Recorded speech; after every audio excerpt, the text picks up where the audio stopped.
नरेश की माँ अपने बेटे से मिलने दिल्ली आ रही है। इस बात का पता चलते ही नरेश के दिल में हलचल मच जाती है। नरेश अपनी माँ के स्वागत की तैयारी में लग जाता है। साथ ही उसे डर भी सताने लगता है कि उसकी माँ कहीं अपनी पुरानी जिद पर फिर से बैठ ना जाए। हे भगवान, इस बार बचा लो।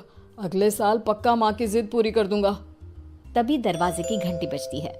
नरेश दरवाजा खोलता है तो सामने अपने मकान मालिक को देखकर हैरान हो जाता है, क्योंकि उनके साथ एक सुंदर सी लड़की भी थी। अब नमस्ते अंकल, कुछ काम था, मुझे बुला लेते। आपने क्यों कष्ट किया? अरे नहीं नहीं, इसमें कष्ट कैसा। मैं तो बस तुम्हें रीना से मिलवाने आया था। आज से रीना तुम्हारे साथ इसी फ्लैट में रहेगी। अंकल, कोई लड़का फ्लैटमेट नहीं है? एक अनजान लड़की के साथ रहना मेरे लिए थोड़ा अजीब होगा।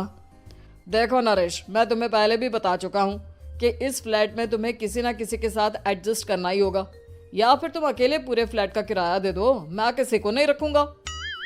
नरेश अपने मकान मालिक की बात सुन के रीना के साथ रहने के लिए तैयार हो जाता है, पर अंदर ही अंदर उसे ये बात खाने लगती है कि वो अपनी माँ को क्या जवाब देगा जब उसकी माँ रीना के बारे में उसे पूछेगी। दिन बीतने लगते हैं। नरेश और रीना अच्छे दोस्त भी बन जाते हैं, पर अभी भी नरेश अपनी प्रॉब्लम का सॉल्यूशन नहीं ढूंढ पाता। एक दिन नरेश बहुत परेशान सा बैठा होता है। तभी रीना उसे पूछती है, क्या हुआ नरेश, तुम काफी परेशान लग रहे हो, सब ठीक तो है ना? हाँ सब ठीक है, बस एक छोटी सी प्रॉब्लम है। वो एक्चुअली 2 दिन बाद मेरी माँ मुझसे मिलने आ रही है। अरे तो इसमें प्रॉब्लम क्या है, ये तो खुशी की बात है। हाँ रीना, बट मेरी माँ एक जिद लेकर बैठ गई है कि मैं शादी कर लूँ, पर मैं अभी इस चीज़ के लिए तैयार नहीं हूँ। ऊपर से जब वो तुम्हें देखेगी तो 100 सवाल करेगी, क्या जवाब दूंगा? अरे इसमें कोई टेंशन वाली बात नहीं है। मेरे पास ना इस प्रॉब्लम का सलूशन है, जिससे ना तुम्हें शादी करनी पड़ेगी और ना ही तुम्हारी माँ मेरे बारे में कुछ पूछेंगी। रीना की बात सुनकर नरेश सोच में डूब जाता है। वो सोचता है कि रीना खुले ख्यालों वाली लड़की है, कहीं माँ को सच बता ना दे। नरेश को सोच में डूबा देखकर रीना कहती है, अरे क्या हुआ, किस सोच में पड़ गए? डोंट वरी, जैसा तुम सोच रहे हो ना वैसे कुछ भी नहीं है। मेरे पास एक प्लान है। मैं कुछ समझ नहीं पा रहा हूँ, कैसा प्लान? मैं समझाती हूँ। हम ना एक कॉन्ट्रैक्ट मैरिज कर लेते हैं। फिलहाल मेरे पास जॉब नहीं है, तो तुम इस रूम का किराया दे देना जब तक तुम्हारी माँ यहाँ रहेंगी, सिर्फ तब तक। और तुम अपनी माँ से कह देना कि मैं तुम्हारी पत्नी हूँ, इससे वो मेरे यहाँ रहने पर कोई सवाल भी नहीं करेंगी। अरे बात तुम्हारी ठीक है, पर माँ से झूठ बोलना, ना ना बाबा, मैं ये रिस्क नहीं ले सकता। कोई और आइडिया दो ना तुम। देखो मंजूर हो तो बोलो, वरना सच बता दो, मुझे कोई प्रॉब्लम नहीं है। रीना की बात सुनकर नरेश सोच में डूब जाता है। बहुत सोचने के बाद जब उसे कोई रास्ता नहीं मिलता तो वो रीना के बताए हुए रास्ते पर चलने के लिए तैयार हो जाता है। वो रीना से बात करता है और अपनी माँ की पसंद और नापसंद के बारे में बताता है। रीना भी नरेश की सभी बातों को ध्यान से सुनती है, ताकि कहीं उससे कोई गलती ना हो जाए। आखिर वो दिन भी आ जाता है जब नरेश की माँ उससे मिलने दिल्ली आ जाती है। नरेश अपनी माँ को फ्लैट पर लेकर जाता है। जैसे ही नरेश की माँ फ्लैट के अंदर जाती है, रीना उसके पैर छू लेती है। ये देखकर नरेश की माँ थोड़ी घबरा जाती है और नरेश से पूछती है, अरे बेटा नरेश, ये कौन है? माँ ये आपकी बहू रीना है। माफ़ी चाहता हूँ, सब कुछ इतनी जल्दी में हुआ कि आपको बता ही नहीं पाया, इसलिए सोचा कि क्यों ना आपको सरप्राइज दिया जाए। अरे बेटा, मैं तो बस तेरा घर बसा हुआ देखना चाहती थी। हाँ, बहुत अरमान थे अपनी इकलौती बेटी की शादी को लेकर, लेकिन कोई बात नहीं, शायद किस्मत को यही मंजूर होगा। ये कहते ही नरेश की माँ रीना को गले लगा लेती है। रीना बेटिया, मेरा बेटा ना थोड़ा नादान है, पर तुम काफ़ी समझदार लगती हो, और मैं जानती हूँ कि तुम इसका बहुत अच्छे से ध्यान रखोगी। माँ आप चिंता मत कीजिए, मैं सब संभाल लूंगी। नरेश की माँ अपने बहू और बेटे के साथ खुशी खुशी रहने लगती है। दिन बीतने लगते हैं। नरेश की माँ और रीना का रिश्ता बहुत मजबूत होता चला जाता है। वो दोनों सारा दिन एक साथ रहती और खूब बातें करती। इधर साथ रहते रहते नरेश और रीना भी एक दूसरे से प्यार करने लगते हैं।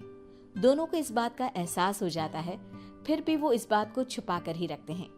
एक दिन नरेश की माँ और रीना शादी के बारे में बात करने लगते हैं। रीना बिटिया, ये तो नरेश ने मुझे बिना बताए शादी कर ली, वरना मैं तो अपनी इकलौती बेटी की शादी इतनी धूमधाम से करती कि सारी दुनिया देखती रह जाती। अच्छा माँ, आप ऐसा भी क्या करती नरेश और मेरी शादी में जो दुनिया देखती रह जाती? अरे बिटिया, एक माँ के अरमान तुम अभी नहीं समझोगी। मैं तो अपनी बहू को एक रानी की तरह लेकर आती और शादी भी बिल्कुल शाही अंदाज में करती, पर मेरे तो सारे अरमान ऐसे ही रह गए। खैर, मुझे तो अपने बेटे और बहू की खुशी चाहिए बस। ये कहते हुए नरेश की माँ की आंखों में आंसू आ जाते हैं। रीना भी ये सुनकर ख्यालों में खो जाती है, क्योंकि वो भी मन ही मन खुद को नरेश की पत्नी और उसकी माँ की बहू मानने लगी थी। शाम को जब नरेश ऑफिस से घर आता है तो रीना खुद को रोक नहीं पाती और नरेश के सामने उसकी माँ को अपने और नरेश के रिश्ते का सारा सच बता देती है। रीना की बात सुनकर नरेश की माँ दोनों से बहुत नाराज हो जाती है और घर वापस जाने की बात करने लगती है। तुम दोनों ने मुझसे सच छुपाकर बहुत ठेस पहुंचाई है मुझे।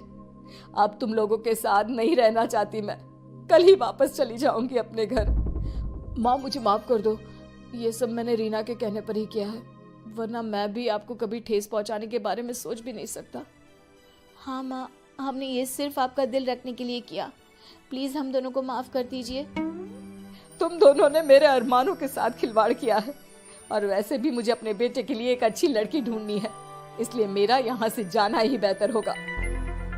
माँ की ये बात सुनकर रीना खुद को रोक नहीं पाती। माँ, क्या मैं आपके घर की बहू बनने लायक नहीं हूँ? रीना की बात सुनकर नरेश हैरान रह जाता है। नरेश की माँ भी कुछ समझ नहीं पाती। मैं कुछ समझी नहीं, आखिर तुम कहना क्या चाहती हो? माँ, मैं वो नरेश से बहुत प्यार करती हूँ और साथ ही साथ मैं आपको भी अपनी माँ मान बैठी हूँ। आज जब आपकी बातें सुनी तो खुद को रोक नहीं पाई, इसलिए सारा सच आपको बता दिया। रीना की बात सुनकर नरेश की माँ की आंखों में आंसू आ जाते हैं और वो अपने बेटे नरेश और रीना को गले लगा लेती है। मेरे घर की बहू तो सिर्फ रीना बिटिया ही बनेगी। मैं आज ही तुम दोनों की शादी की तारीख निकलवा दूंगी, बस एक बार तुम्हारे घर वाले मान जाए। उसी दिन रीना के माता पिता भी उनके फ्लैट पर आ जाते हैं। दोनों परिवार आपस में बैठकर बातें करते हैं और शादी के लिए राजी हो जाते हैं। रीना भी कॉन्ट्रैक्ट फाड़ देती है और कहती है, सही मायने में मैं अब बहू बनूंगी, अब तक तो सिर्फ कॉन्ट्रैक्ट वाली बहू थी।